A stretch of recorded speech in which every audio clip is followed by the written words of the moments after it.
Bassebo ne bannyabo twongera nate okubalamusaako ku mukutu guno ekyoto international, ekyoto Uganda, yonna YouTube, yonna gye musinzira okutulaba n'okutuwuliriza. Tubaaniriza nnyo olunaku luno olwaleero.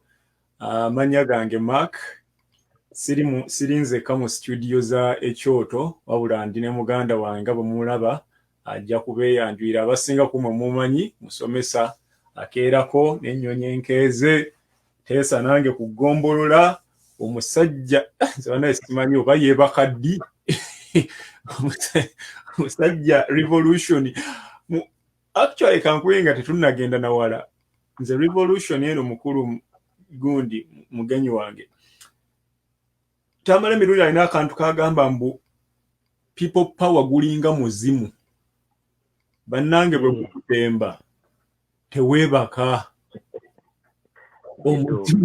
Omuzimu lwakuba nti omuzimu kale tukitwala mu kintu ekibi nga bw'omanyi ewaffe eri nti omuzimu kiba kintu kibi kyakive kinaye kigamba some kind of kintu kikwambala kiringa kitambo, teweebaka, tokola kibuli ssaawa ky'oba olowooza omwana omulenzi kye yatukola. Without further ado, Sebo kankwanirize abantu bali wano baludde bakulinze, buuza kuba tulaba n'abatuwuliriza tugende mu maaso ne show. Abatulaba mwenna era n'abatuwuliriza buli omu ku mukutu kw'osinziira okutweyungako, nsanyuse okubalaba oba okubaako nammwe omulundi ate omulala olwaleero. Muganda wange ankyazizza neyanzizza okuba nga osobodde okunkyaza. Katusuubire nti pulogulaamu ejja kututambula bulungi. Twebaza Katonda atutuusizza wano nga tukyali balamu era tumulajanira atutuuseeko ebyo byonna byetusaba buli omu mu ddiini ye. Weebale nnyo Sebo, weebalire ddala. Akantu ako kenjogedde waliwo ne wano Sarah agambye mbu naye takyebaka. Bannange mwami Makanga lwakuba togambye bantu mannya, naye amannya ye mukulu Makanga Jaffa ngera bwe mugalaba ku screen. Time difference kati ewammwe e Japan we twogerera essaawa ndoza ziri mu ssaawa musanvu ogw'ekiro. Oh my goodness. Bwe wakoledde shoyo nange eno ssaawa zabadde ze zimu we wakoledde shoyo ey'okumakya. Naye nga seebaka neŋŋamba kiki, what is going on? Nenteekako onendaba shoyo yonna nenjiraba era mwe najja n'ebibuuzo bino watukubiriza era otukubiriza bulijjo bannange twegatte tulina okwenunula. Mukulu Makanga, tukoze tutya okununula eggwanga lyaffe? Tukoze tutya? Okwenunula okusooka byonna kufugibwa kukkiriza. Bindako mukulu Makanga. Lindako katono, WhatsApp eri wagijjeeko bantu bangamba mbu olinamu echo, simanyi oba eri essimu gye eri endala, tukozese gundi emu. Okay. Alright, kale genda mu maaso Sebo, nsonyiwa okuinterruptinga naye tukoze tutya okwenunula?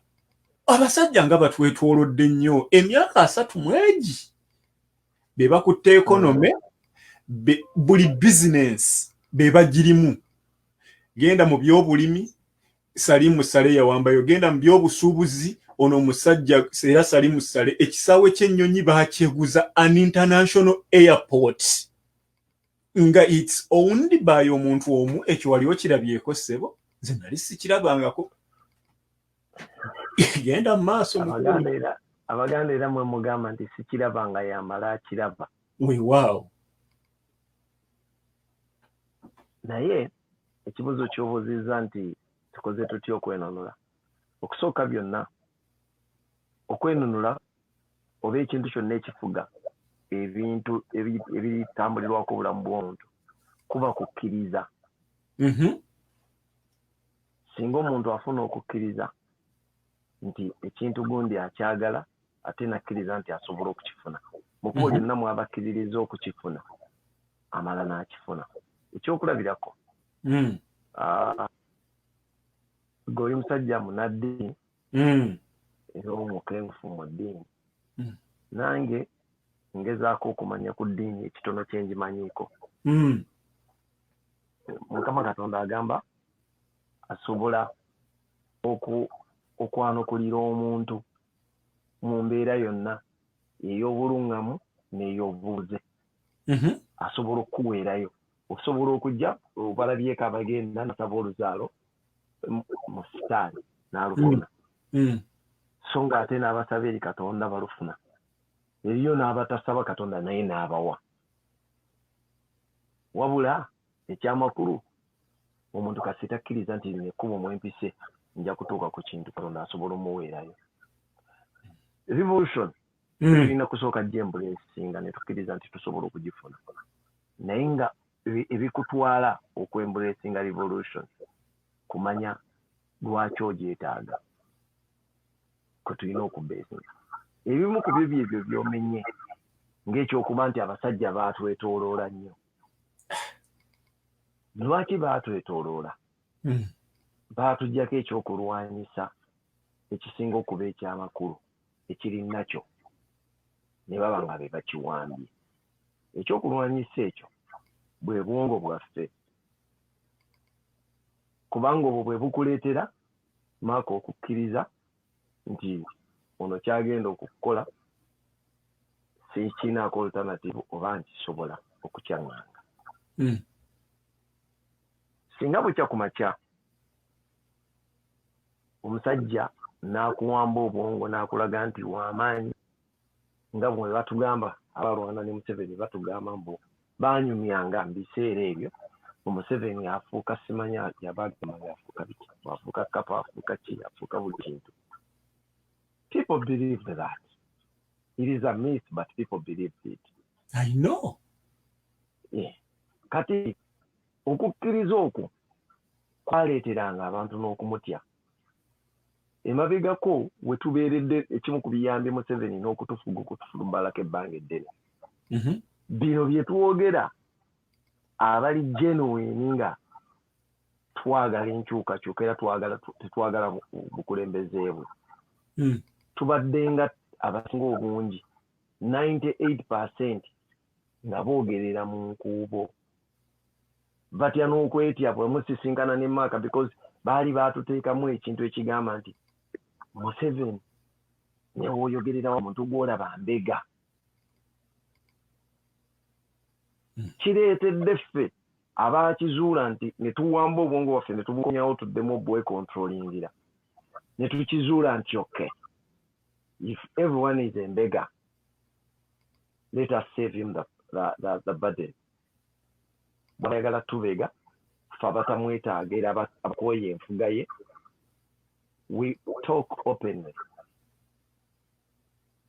Yensonga lwaki teriyo bino bitutiisa nga people power, nti people power eriko bambega be baagisindikamu okujja obbabega. All our programs are open. Yeah. Nga bwe bagamba akatali kabbe amagumba osuula mu mulyango. Yeah. Olwaleero tuzze nga tumanyi nti ekitala kimala. All our programs tuzisettinga tuziteekawo beppa, and we are sure we are going to win with those programs nga tetulinaako gye tukwese. So one, we have to save Museveni ebba. Teriyo kyakutubegako because buli kye tukola kiri mugongo, kiri open. Noono omuntu omulala gwe twagala atweyongeko bwe tuba tuli baakuwangula bulungi alina kujja n'eyo belief. Yes, omusajja yatwetooloola alina emmundu, alina abasirikale, alina ki, but we've got the numbers.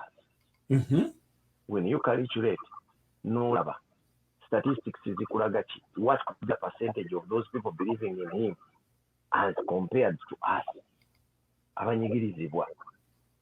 We tumala okumanya nti ffe bangi nga they only cover 1% of the general population. That is pasi family ye n'abamulya mu ngalo n'abasirikale be n'abamuliriramu, they just comply ka 1%. Yeah. Kati 1% eyo ffe 99 kati muba muyinza otutiisisa. Yes, he has guns. But how many of Museveni's soldiers including him kubanga gwe batenda nti yesaabalwanyi. How many of them can fire 2 weapons at the same time perfectly? Ne bw'omugamba nga amasasi agakuba mu kisenge nga kinene bwakiti, how many can fire at the same time nakuba amasasi 2 emundu 2 omulundi gumu pa nga amasasi gadda mu bifo gavudde? Ekitegeeza nti each one operates one weapon at a time. Bino ebingi ebisigadde birinda kubeerawo. Then bw'oba weeraliikiridde byakulwanya ng'ate abikugulidde abikuletedde, kitegeeza badde naagikuseevye. Waali wonna wonna nabagamba nti yatuuka mu state gye bayita bwembunira nfa bwejasaamirira nfa. Kati ye buli kyabalanga ekigenda okumutaasa afundikira yeesudde mu ttaka. Buli kyabala kikola backlash ekosa ye.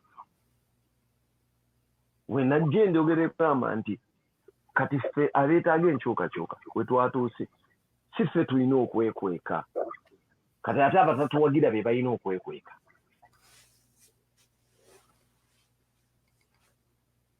Kitegeera bw'oba towagira kati revolution nga tojja embracinga mark olina kuyiiya n'amagezi mangi nnyo okulaba nti sikutegeera nti togiwagira, because ebudde by'okubuzaabuza abantu bwakomye. Yes. N'olwekyo okwetooloola kwe beetoolodde nga nzize ku njogera y'eddiini nga bwe tusoma, omuntu Katonda amuwa okukola ebyo mu kisa kyamuweereddemu obuyinza, era asobola okukola buli kyayagala. Kyobola baffe waffe ate we wasinga okukola demonstration ya Katonda kye yatugamba ku nsonga y'obuyinza ndi abali mu buyinza amateeka gasaavinga bo, and that has been trained even up to now. Bimu ku bye twetaaga okulongoosa.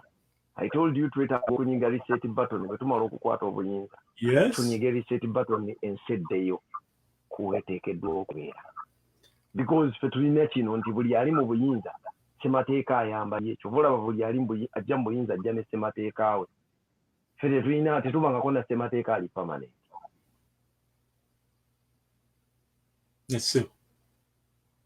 Kale ono abeegabidde ebisaawe mpozi bw'onoŋŋamba nti sayidi eri bakitaddeko emipiira agenda kivuga agende nakyo, naye bw'aba tannakissaako mipiira nga kikyaliwo akiri mu kaseera kakukisoloozaamu ako, ate amaking sure nti byasoloozezaamu alya birye n'abissa mu lubuto, because tetumanyi nti emaali bwe luba lugoye olukutukidde ku mubiri eyo y'emaali yo ng'omuntu. Gy'oguzeemu ekyokulya mukirya ne kikuyingira mu lubuto, eyo y'emaali yo ng'omuntu. Ebisigadde biba by'abantu balala batuwa. So they can accumulate wealth. Yes, they've done that, but none of them is going to benefit, not even their siblings or their children. They will not live to enjoy even a penny from what they've acquired. Thank you very much. Webale nnyo. Ku nsonga eyo yennyini mukulu Jaffa, abantu b'omu byalo bano, kubanga ndaba emirundi egisinga katutwale ekyokulabirako bamemba ba parliament n'abantu betulonda kale, because tulina kind of democracy kanjiyite bwentyo. Omuwaayo ekitole kya sabbuuni kiruza sukaali nga ziizo naki n'omunnyu n'akasakati k'omunnyu ondabiranga ddala. Sebo tujja kulabira okirabira wano babadde abantu akawunga banaera Museveni abeewo. Abantu bano batuuka okusuula akalulu ne balyoka bakawa abantu abo bennyini. Kiki bano bantu kyokubasomesa tubabuuse right now, bo tebamanyi na bigenda mu maaso mu ggwanga, balowooza covid taliiyo.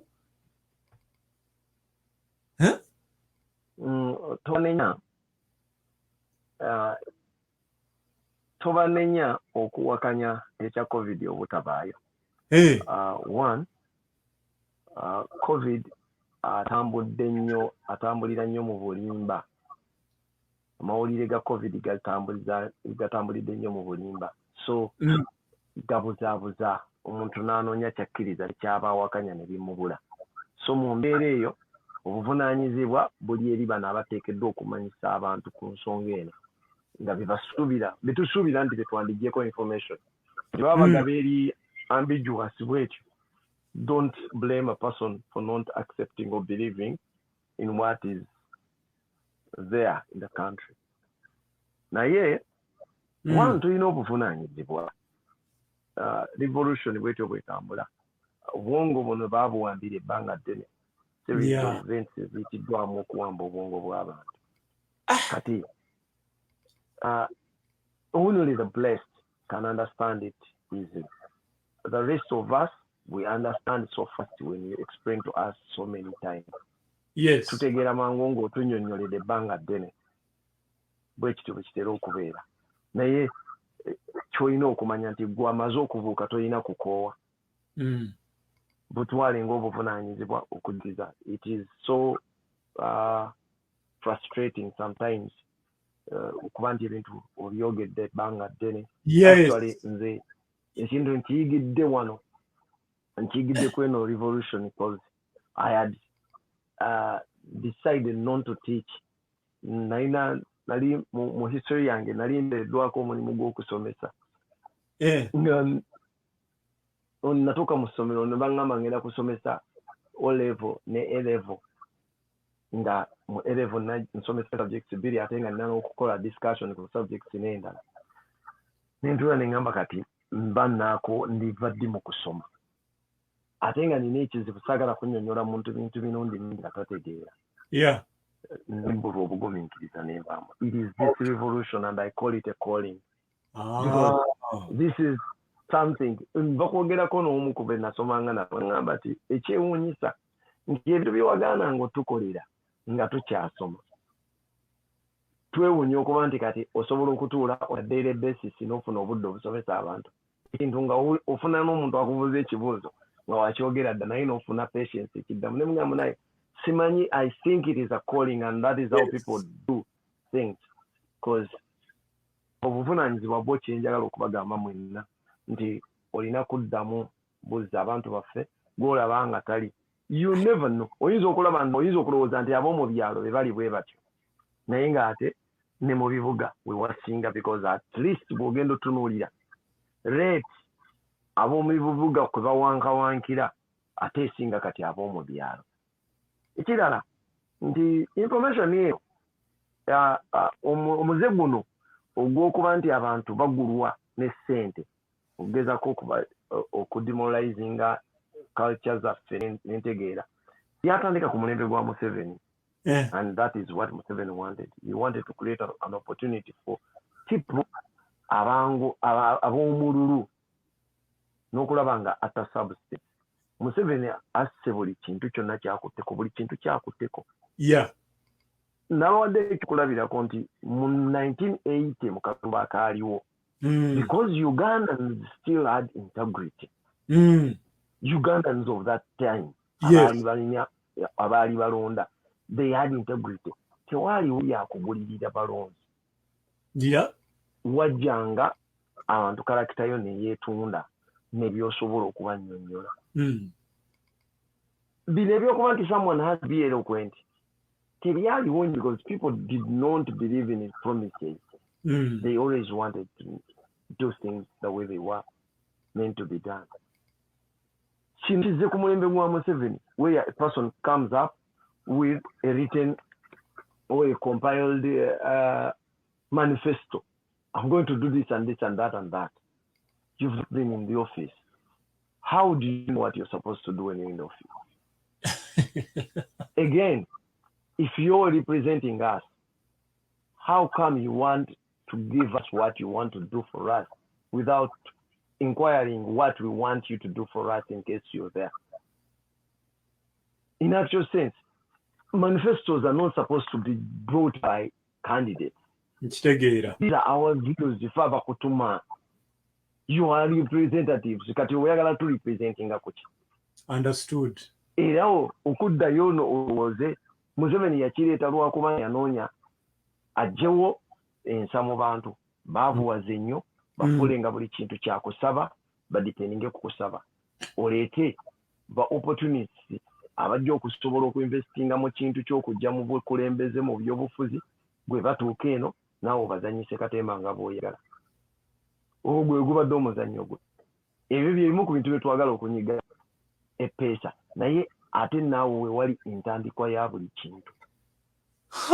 We have to go back and teach our people nti ekintu kino mulekeraawo okukikkiriza okugenda mu maaso mwe mwetunda mwe mwemalamu bwokera ku makya n'okwata ssente z'omuntu bw'agenda gy'alaze tojja kumutuma kubanga gwe yakusasudde weeriddemu enjawulo.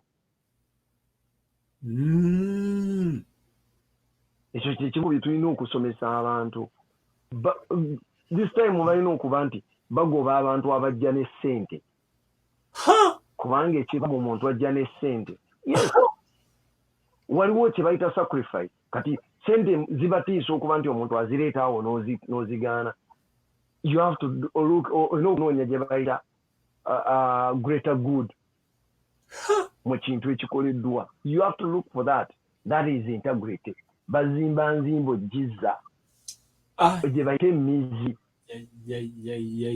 Mukulu Jaffa awo tulina ssebo obuzibu ndaba kuba kulinga kusindika ki twalabi wano omuvubuka ssebo nga yagamba nze ku Kyagulanyi kwenfiira.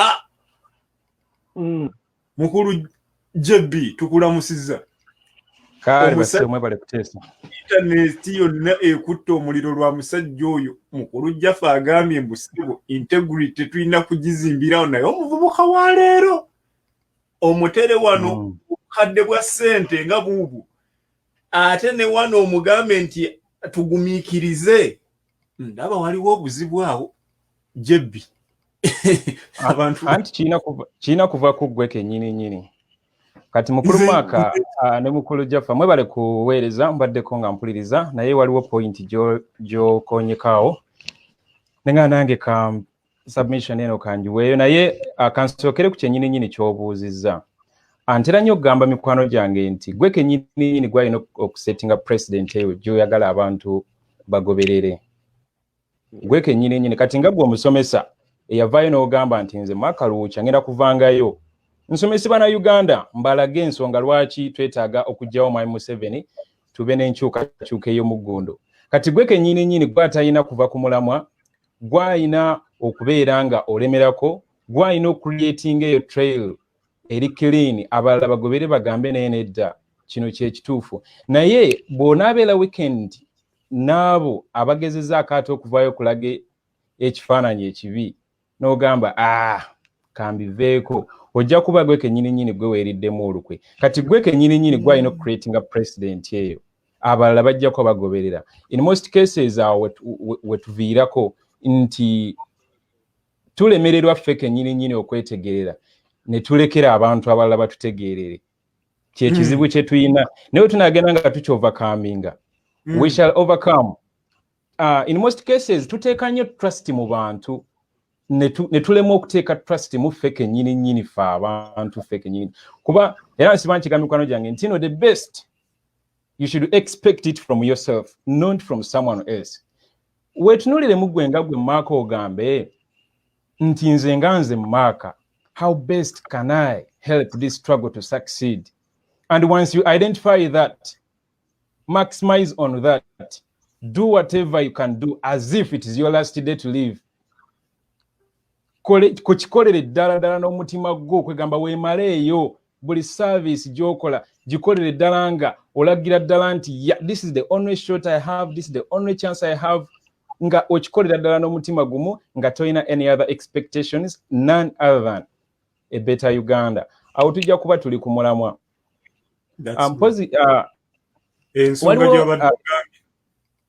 Waliwo ekibuuzo ky'obuuzizza Mwami Jaffa n'ogamba nti abantu bana bali mu kyalo. Yes, baba waayo busente oli n'agamba nti no n'atunda kala akalulu ke n'atunda omwoyo gwe olwa kasukali olwa katoni y'omunyo. Yes, ekyo weekiri era actually kye kizibu kyetu kya facinze ffe ng'aba people power era tulina kinogera eddagala era nga liro nyini lye tuli mu kukola ki tuli mu kubawa nti ekisooka Mwami Museveni yateekawo embeera y'obwavu.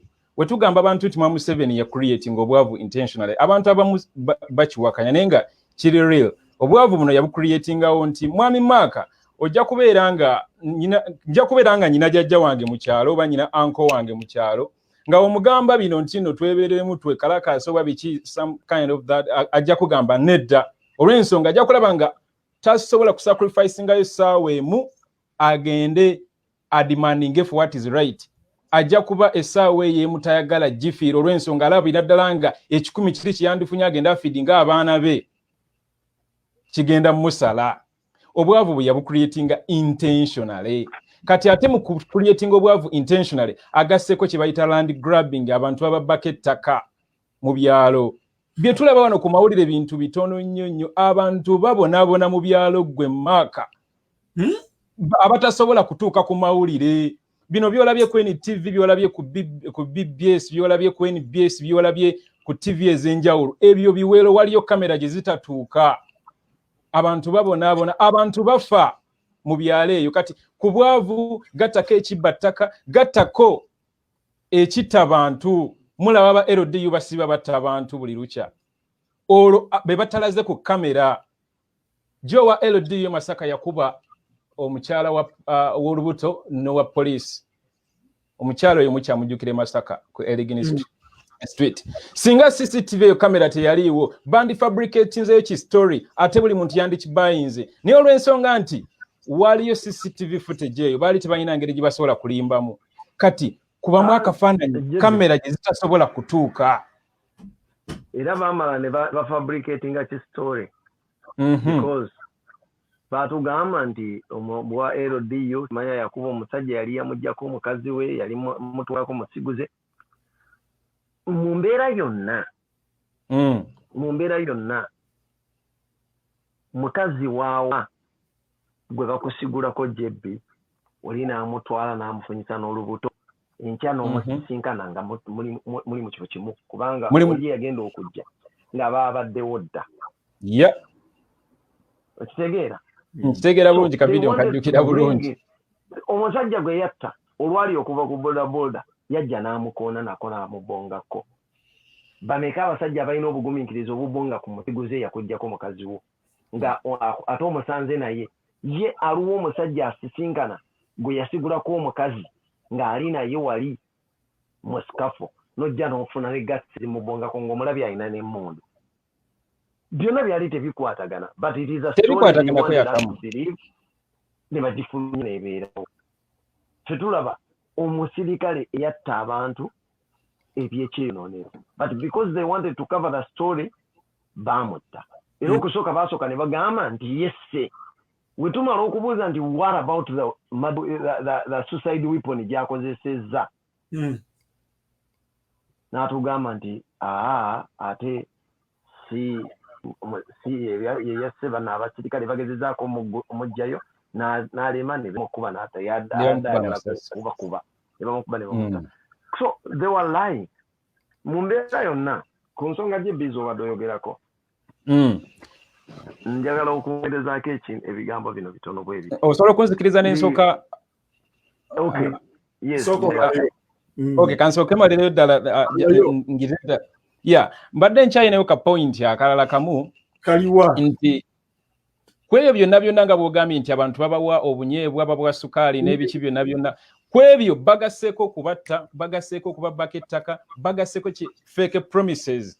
Otunulira manifesto ya Mwami Museveni mu 2016 bagambye Jombo no 80% complete. Really? Nabawulidde. Really? Kati kekana akaseera ke tulina okuvaayo kuba kati ebya sukaali ebyomunyu ebyo tumanye ekizibu kyabyo tumanye ensonga lwaki weebiri. Kati ke kaseera tuleme kubyogerako bwogezi, tuleme kudda ku ma TV kuba bannayuganda bangi tebalaba TV, bannayuganda bangi tebafuna information yeno. Kano ke kaseera buli munnayuganda yetunuliremu muli agambe how best can I help this struggle to succeed. osobola kukola kiggwe nga ggwe kati ke kaseera ke tulina okubuusa abantu ku bizibu ki bye tufeesinze ffe nga Bannayuganda. Anti kati gwe ttaka weekiri fake promises weziri. Yes, Marka abaana bangi basobola okukonvertinga information eyo ne bagiteeka mu audio ne bagisindika ku WhatsApp ne bagiteeka ku flash ne bagiteeka ku CD. Yes, kati fefe nate osobola kukola kintu kyekimu. Marka obeera nga osobola okujja no presentinga ku TV.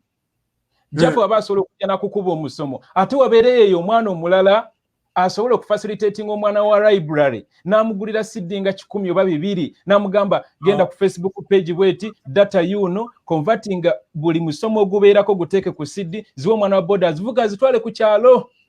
Okiraba kitegeera so buli muntu ajja ku library eno njagala audio ono omuterengako bwerere ku simu ye oli agende nga awuliriza ka radio ke nga ataddeko information yeno nga ataddeko message ya Kyagulanyi nga ataddeko interviews Bobi Wine zakola ku TV agenjawulo people power leaders abenjawulo zibakola kuba abantu bangi boogera ne information yene efa lwaki tetugi maximizing bulungi nnyo tusobola ogifuula useful nga tugezaako kulaga abantu engeri gye basobola okukola kyo gimenefetingamu ababoda batambuza information osobola okukwata omwana n'omuwa bisidi 10 n'omugamba bitwale nakapilipili bitwale rakayi bitwale embalala bitwale wa okiraba yali bisoboka nga bakyakirizibwa okutambula naye kati bakkirizibwa no kana akaseera Marka ebintu bikyuka tulina okukkiriza nti no sometimes ebintu bikyuka like 3 months back engeri message eno gye tubale tugitambuzaamu ate kati si yemu nga bwe tugitambuzaamu olw'ensonga luli tubale tusobola okutambula kyalo ku kyalo Bobi Wine n'agenda wa n'agenda ekasanda n'agenda wa abaana ne bagoberera kwegamba ne kibeera nga kiri so massive kati tulina ate okukyusaamu mu nkuba kuba kati tetukkirizibwa kutambula tuli waka n'enkuba eyina okukyusibwamu tetusobola kusigala ku trend yemu nga gye twaliko luli. Awo omuntu omu aveerayo n'agamba nti aba people panvudde ku mulamwa nedda ebintu just embeera yekyusa ate nga just ekyuseemu kaseera katono nnyo ebintu bigenda kuddayo back to normal though life after COVID-19 tegenda kuba yemu as before. Kati ontutte wamaka kankuleko gendeke wa Marka ewa Jaffa. Yes. Life post COVID-19 Marka yadda ina kayagala okwongerezaako wali Jaffa ninga akansuke malebe ebigambo bino ku nsonga zino jibinga bwozikongeko okusooka ngenda ziva na mabege eno gye zisembedde nga bwozisembyeyo then guke gye ziraga ensonga y'okutambuza obubaka bwe tulina okulaga abantu buvunaanyizibwa bwaffe ffenna gwandaba gy'oli kola ky'osobola bwe manzi nsobodde okujja nemba nga mbuteekawo gwe asobola okubutematemamu obutono temetemere asobola okubwongerayo bwongereyo ekisookerwako kibeera kya sharinga vidiyo eno tuliko essaawa eno share vidiyo gitambuzi nga osobola kigenda kuyambako okutuuka ku bantu kubanga gwe buli lwogisharinga ku timeline yo ng'omuntu omu bw'oba olina bagundi 5,000 ku timeline yo ng'olina abagoberezi 5,000 abo bumaze okugibatuusaako bonna naye nga te buli gw'ogituusizzaako naye omutaddeko abantu be kitegeeza roolo y'amaanyi nnyo just eyo share button gy'olaba eyo roolo y'amaanyi gy'okola teweegayalirira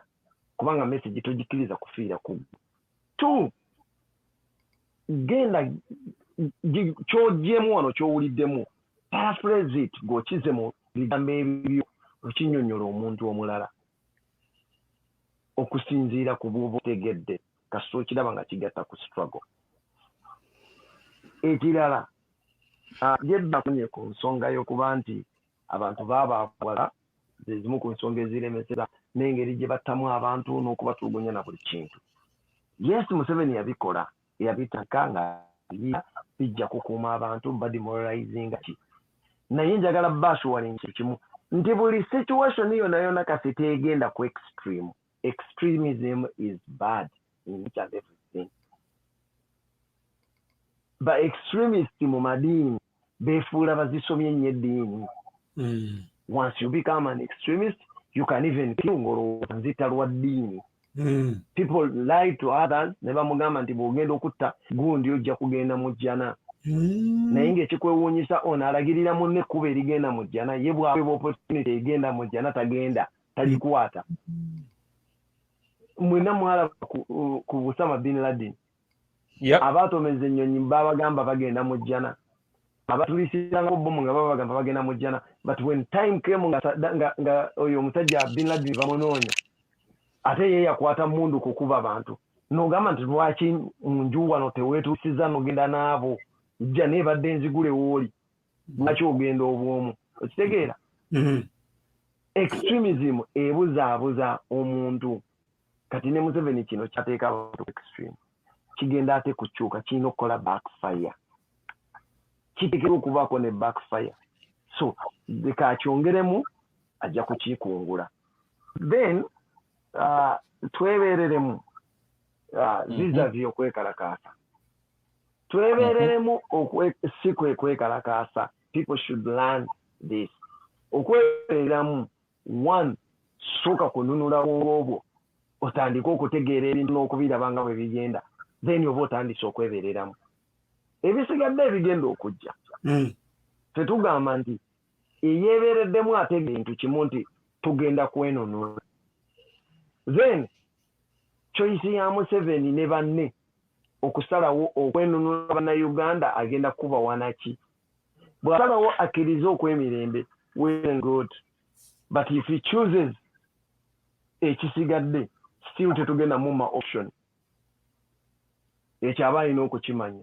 Ffe twakkiriza kiri ekintu kimu, tugenda kwenunula. Era we can't settle for nothing else okujjako okwenunula. We are not here to settle for being opposition. We are not opposition. We are revolutionaries who want liberty. Period. Ekintu ekirala. I want to assure people nti mu revolution nga bw'obadde oyogera Mark watandikiddeko n'ejje byakikonyeeko. Mu revolution mwenna abatulaba mukimanye nti gwe muntu wekka alimu ali perfect, gwe mpulira essaawa ndaba. Abasigadde na bonna tomala gatukiririzaamu, gwe wekka wali genuine. Ate revolution yeetaaga omwoyo ogwo gumu gwokka, only one soul, and that is your soul. Bw'enaaba nga esobola okulivinga mu ggwe ejja kubeerawo era ejja kuwangula. Revolution does not fail. So gwe asigaddewo kasi osala nga weebeereddemu, because boolaba abasinga bajja okwogera ebigambo ebirungi, abasinga okwambala obulungi, abasinga okubeera kulinana ne bw'owulira nti batambula nnyo boogera abakola ki. Other opportunities abaagala banoonyeza ebyabwe. Ng'era bw'abituukako abifuna n'agenda. Omusajja yagenda n'agamba munne nti omukazi yali ayomba, bamanyi okuyomba, bamugamba nti gwe lubeera tambula tosobola na kuntuusa, tugenda Masaka n'okoma Nateete. Omusajja yamuddamu ekibuuzo kimu, yamuddamu ansi munaga nti kyenjagala bwe mba nkisate Nateete ate kyekiba kintwala e Masaka. Kiri philosophical naye bwe bati abantu bwe banyomya. Kati nawe ojja kumusanga nga opportunist yayingira struggle. Naye nga ebyali ebigendererwa bali yeetaaga miliyoni yange. Byali birala miliyoni 2. Bwe bagamu ate abakyanoonya ki. Revolution ye eyeeyo. Kye kimu ng'engula ajampadde. Okwenunula mwagamba. Mbagamba okwenunula. Ekigamba abantu bannayuganda bakiyingiramu nga bagamba okwenunula nga balowooza bannayuganda be yagamba beenule. But it was Museveni nga ye yeenunula ne banne. Bo beenunula successfully n'essaawa eno mubalaba. Abaali emabega baasembera kati beekola bye bakola. Akakundi kaabwe bakakola Rwanda n'esente gye bazisindika. Kati bo beenunula mweyo embeera. Lastly ku nsonga eyo njagala manye nti revolution temwemaamu amaanyi ne mugiwa time mulayini. Revolution yatandika dda naye ekinyusi kyayo kitandika 2021 as the mission state. but don't think nti ekoma 2021 ekoma 2021 ejja kuba etuyambye ejja kuba but that is when the commencement yayo lwaki ye commencement yayo our revolution is a constitutional revolution eyaffe constitutional ndi constitution ya Uganda eyimiriddewo newankubadde yali tuli newankubadde esobezeddwako emirundi gyonna ebulidinga naye esigala eyimiridde ku bino ebintu ewe ekisanja kya pulezidenti aliko oba gavumenti eriko oba yalayira mu bukyamu oba mu butuufu ssemateeka amuwa paka nga February 2021 obuyinza kitegeeza official buba buvudde mu mikono gyani ya gavumenti ebeera ebuweereddwa oba ebyabuzinze oba ekoze etya ssemateeka 2021 mu February akomyawo obuyinza mu mikono gyaffe. That is when we start our revolution. Yensonga lwaki tugamba our mission is 2021 lweneggwa will depend on engeri bano gye banakiteeramu gye banayagala okureceiving amawulire. They pose resistance manye gyegenda kuprolonginga. Don't think nti 2021 lugenda mu kalulu nga kiwedde no. Ate era yensonga lwaki n'akalulu twabagamba is a trigger enyigibwa ekyokulwanyisa okusobola okuvaamu ekikuba. Obwe bugawo mbadde njala okuteeka ku nsonga eyo ssebo atwategere then ngende ku kibuuzo ky'ombuuliza. Alright, tweyanza nnyo mukulu Jebbi webale nnyo ensonga ezo zijje bulungi ne mukulu Makanga. Kaakati tugenda kunyiga reset button bannanga mwenna mumanyi essimu bw'ogira neefunamu glitches bagamba reset gidde mu reset to default. Nze ndaba wano COVID-19 resetting ebintu bingi nnyo without doubt the whole economy worldwide bannange kigenda kubeera kitye ewaffe Uganda kigenda kubeera kitye ku butaka cause ebintu bingi bigenda kukyuka. Yes, abantu bagamba yes batusumululirewo batukkirize tuyingire biki nadde mpuliro bayadde mukulu Makanga ng'agamba nti kati tuwe ekyokulabirako oli atunda katugambe ensawo ze China za maliba gafunako obuntuntu obulinga bukuku kasita gafunako obukuku liba litandika okugira bweriti ogigira ne likunkumukana bukunkumusi bweriti oli agamba batugulirewo tugende tukole biki naye bo balowooza nti ebintu bigenda kubeera nga bwe baabireka kati so far I don't know how many days have they been in lockdown in Uganda bo balowooza bwe bityo bwe bigenda okuba paaka nalaye batandise okugisenda simanyi oba ddala bagenda gikola paaka eyo naye nze ndowooza abasajja bano bali ku mupango kuba baayagala dda okugobamu emmotoka ezo na biki n'obupikipiki. So tukubire mu tochi mukulu Makanga reset button yeno COVID etuyambye okuresetting ebintu bingi nnyo yanisa obuzwina bwa NRM bikikati ndaba Uganda empya kati gye tugamba Uganda empya awo egenda okutandikira tukubire mu tochi mukulu Makanga.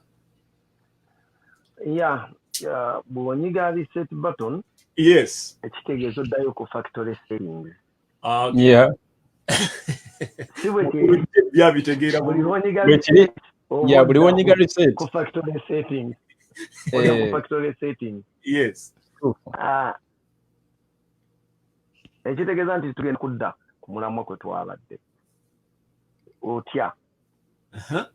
Citing examples. Walabye paaka bagikubye ekibaati.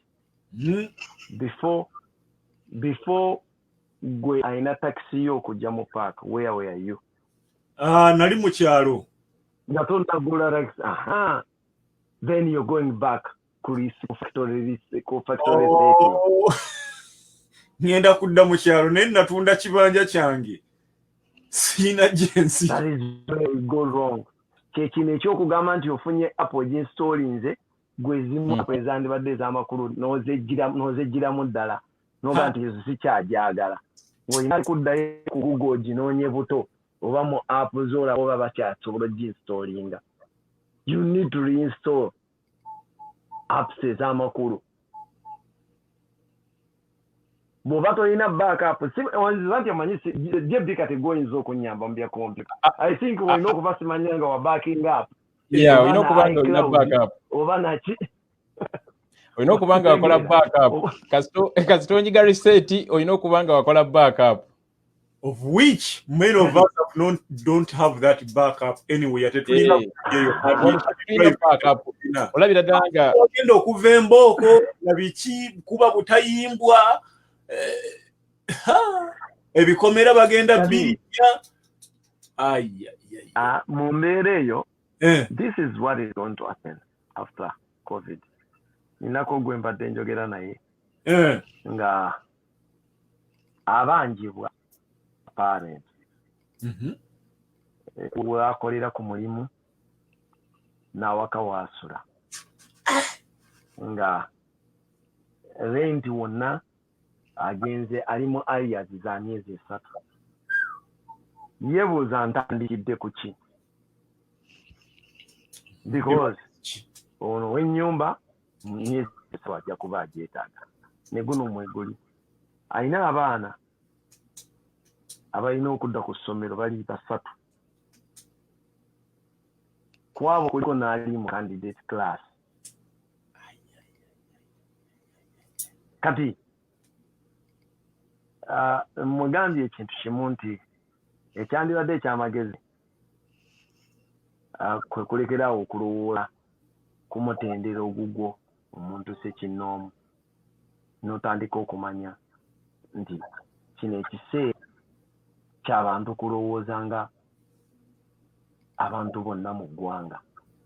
Totunuulira bizibu byo byokka. Buli lw'otunuulira ebizibu ebibyo obwomu ekitegeeza mugenda kubeera easy to be manipulated, and that is what gives relief oppressor wammwe. Bino ebintu tulina bihandolinga katingaki nga kitole bannayuganda. Nina ka interview ke nalabye akoona omusajja bamuyita Kabanda ng'agamba nti tetugenda kusasula tetujja kusasula arcade kubanga ka audio akatambula nga omusajja omu yali ayogera ne landiroodi we n'amugamba wandituguliddewokko tujjeyo ebintu tusobole okutunda ku maali kuba tumaze ebbanga. N'amugamba gwe va mu by'okuzannya musoke muleete ssente oba tusudde ssente temuddamu ebyo. Kati ekyo kitegeeza ono landiroodi ali muntu omu nannyini akeedi ewezaako amaduuka gasomo 100. Muli abantu 100.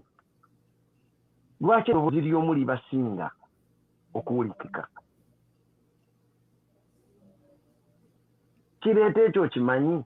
Nedda ssebo. Kubanga alina bw'agenda okukunyiga maaka gye nga weegonza ogonderera eddoboozi asobole n'okunyigiriza JB. So singa mwogera olulimi lumu ggwe ne JB n'ebulako ayita munne emabega landiroodi awulira kye mwogera. Because eno situation tebagikumiza bunyumiza naye agibaddemu agirabye. Problemu y'abantu baffe batumanyiza nnyo okubeerawo nga twenyooma. We don't know our work. Always tubeera ku benedini mu maaso g'omuntu. We think we must be on someone's mercy each and every time. Batuteekamu akantu akatulemesa okwetengerera.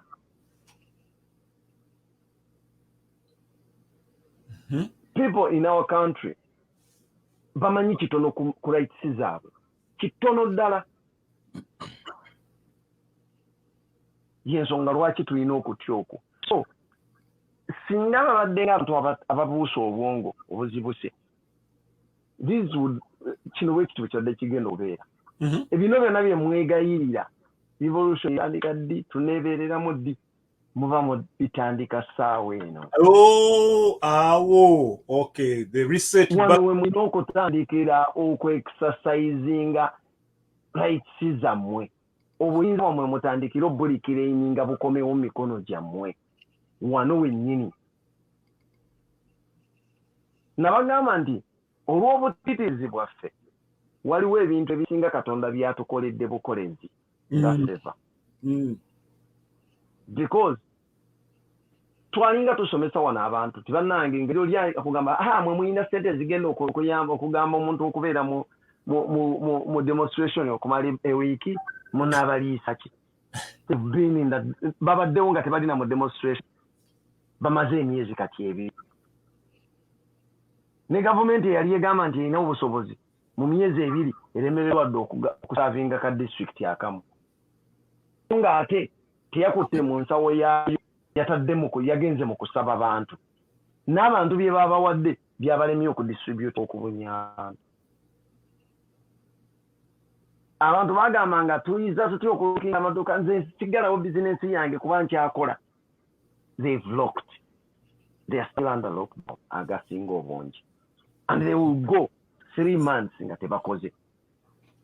Ekitegeeza nti ekyo nakyo singa babadde n'amagezi bandibadde bakijjamu kyakuyiga kifo ky'okutuwonyeebonye ennyo bandigyemu ekyokuyiga nti tusobola osimbuliza nno bano abasajja tubonyaabonya kubanga tusobola n'okumala emyezi 3 nga tetukoze. Tusobola n'okumala ebbanga bweriti nga tetulina kito.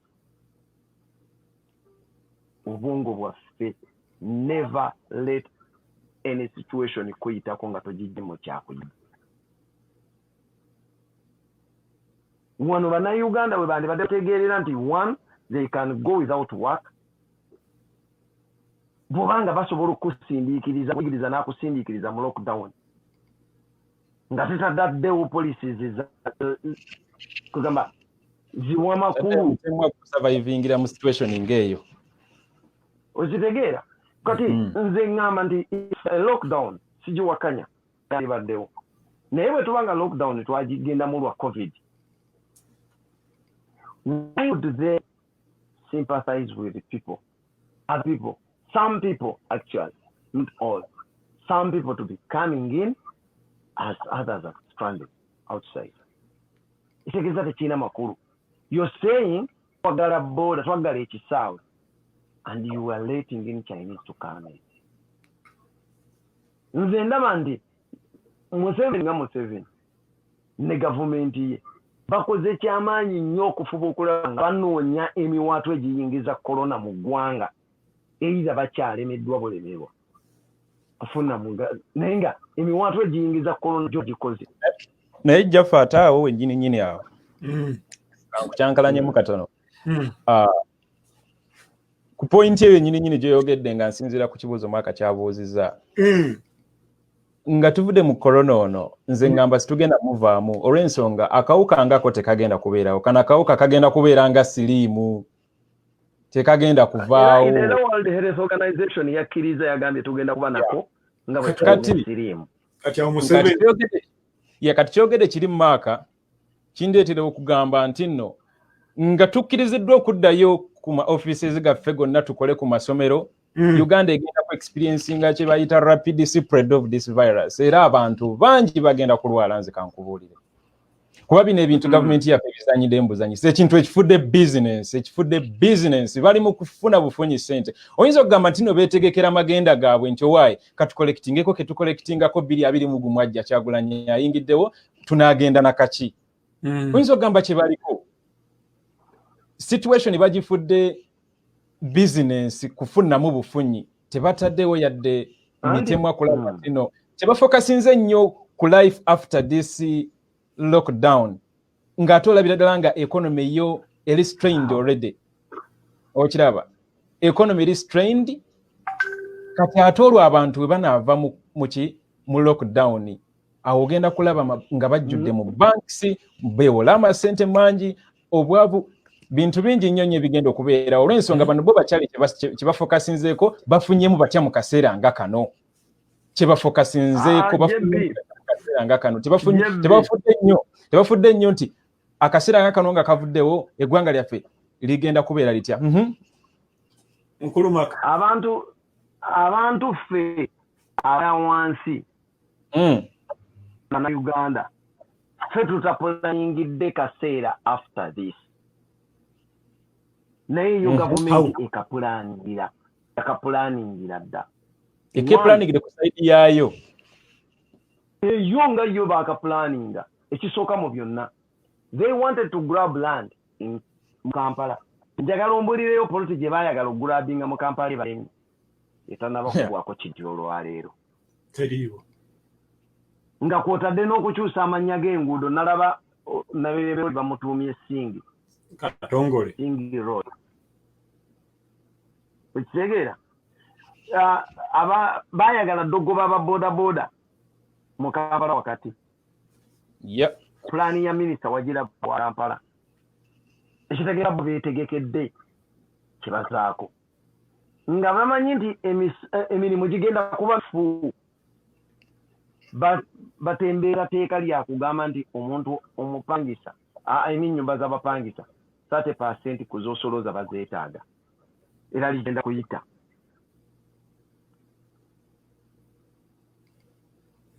already bapangapanga n'okulonda kwongezebweyo because they know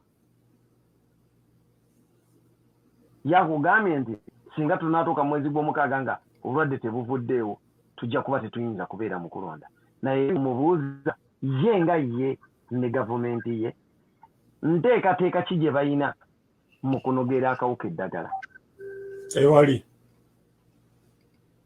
tebamanyi na kye bajjanjabisa balwadde naye babawonya okusinziira ku bye boogera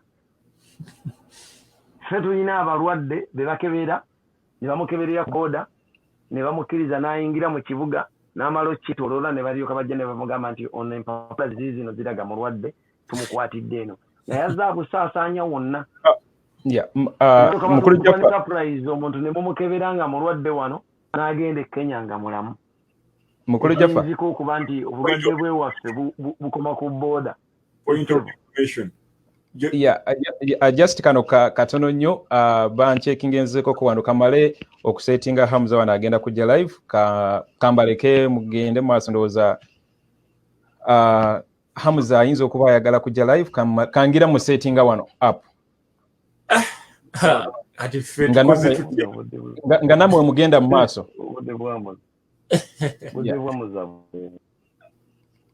okay webale nnyo ssebo mukulu Jaffa budde buganye budde butulire empinga naye waliwo ensonga enkulu ennyo n'abandooza ya mulundi mulala mukulu kuyingira studio ensonga eyo mukulu Jaffa ogyogerako nnyo naye nga nkulu simanyi gye tugenda kikolera ensonga eya amawanga okutemebwamu kuno owulira abayima abatuusi abaganda abasoga osobola okufuga Uganda nga abantu bano bagasse wamu okusooka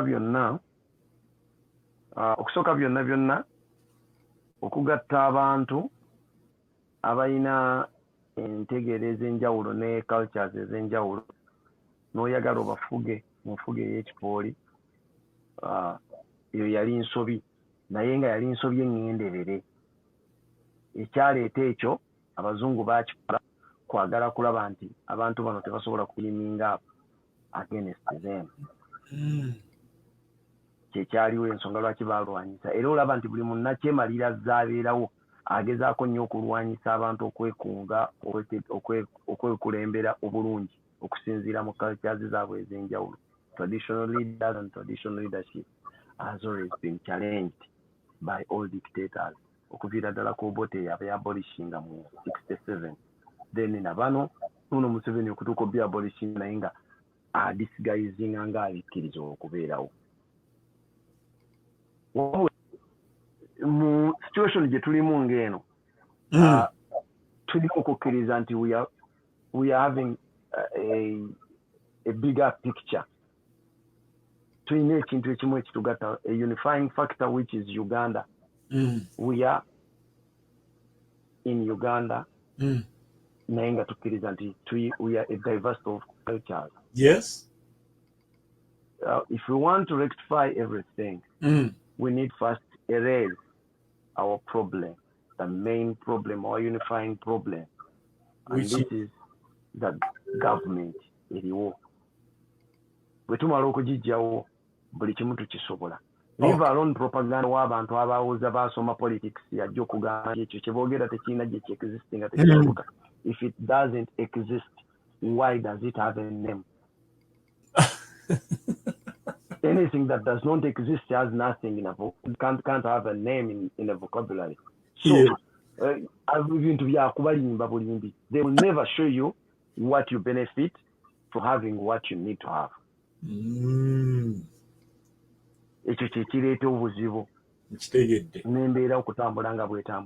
All we need to do is to first unite ourselves. Yes. Put aside our differences in culture. Yes. Let us unite together and do away with our obstacle.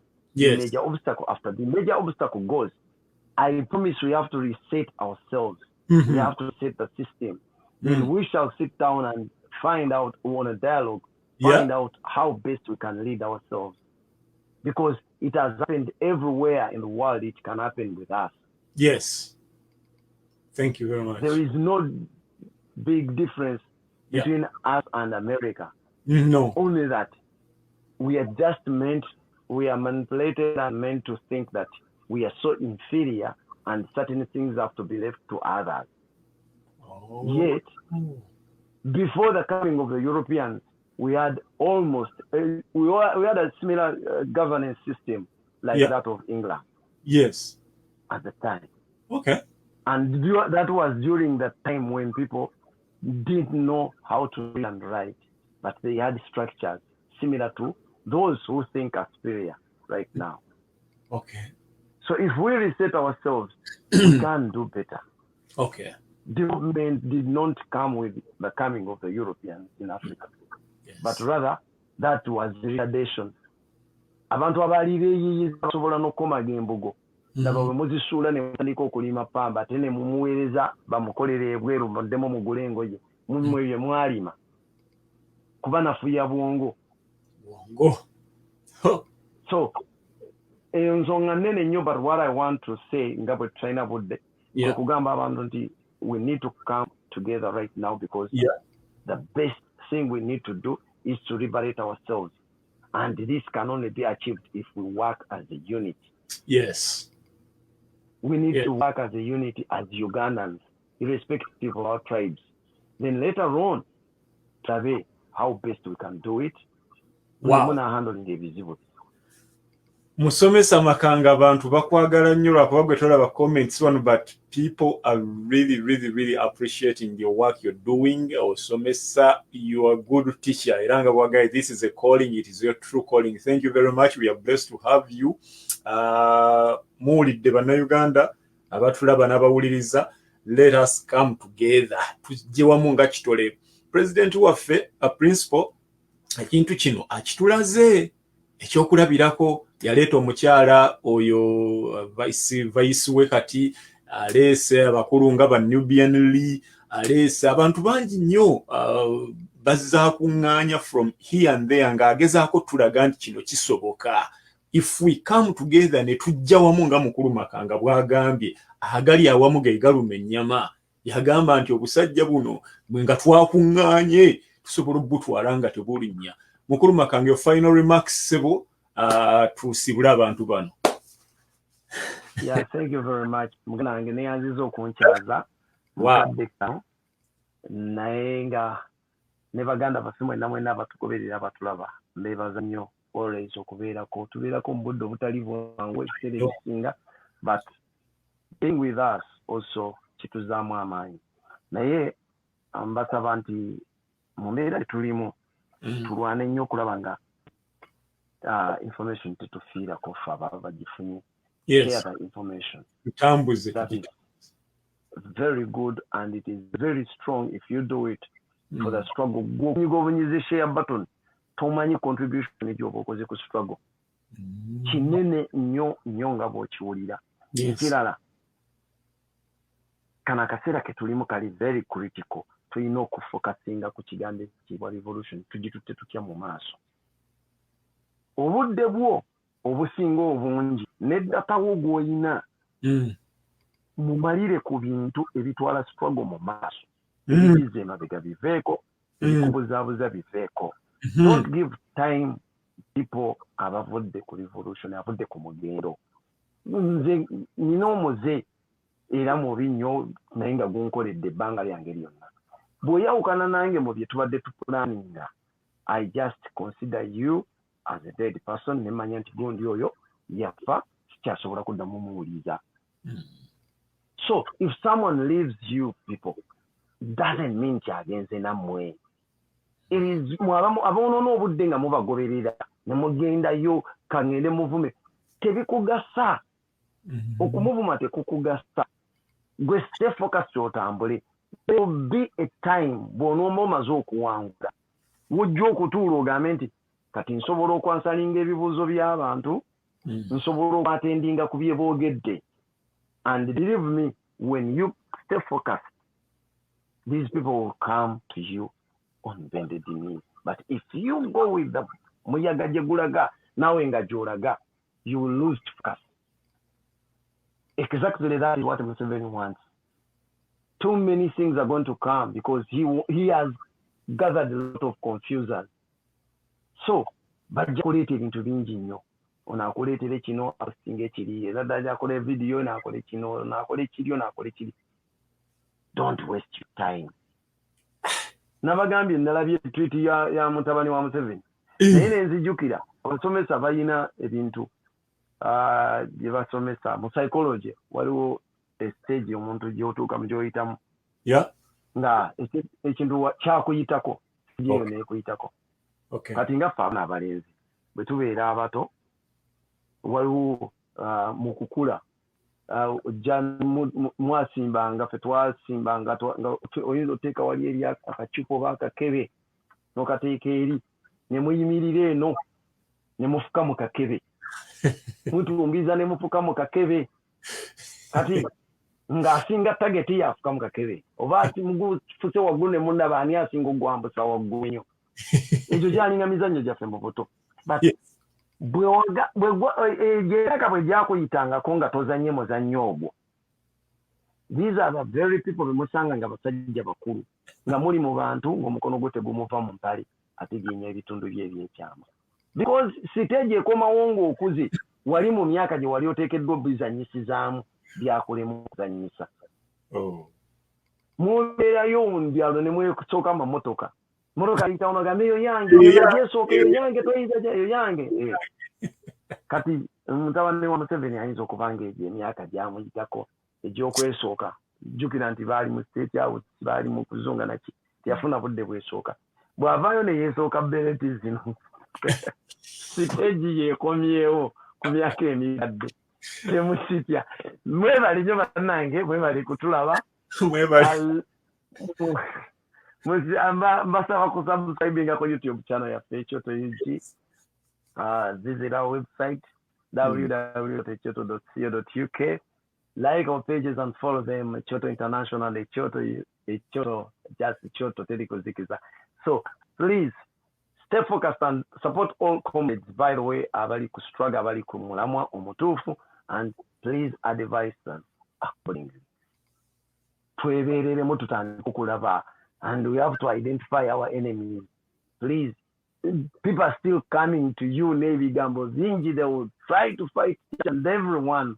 Ali kumulamwa, bonna agent wa Museveni. Whoever tells you ekintu ekyawukana manya nti agent wa Museveni abantu sente zibalakidde nabaga Museveni tagenda kuleka muntu nga tamugjeyo kweraga. Olina okweraga nti munaye mbadde nkolera musajja.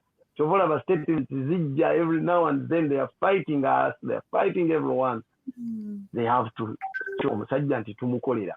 But we want to assure them that this time around twamaze okuboka and we are determined, we are supposed to liberate ourselves. It is our time. Emunyenye yase yaffe. Mwebale nnyo bananga nti tekwensibula sinza obutafawo. Anti oli kamwango okunkyala. Bannange katuberekereze tujja kudda omulundi omulala. Mwebale nnyo, mwebalire ddala. Alina. Alright.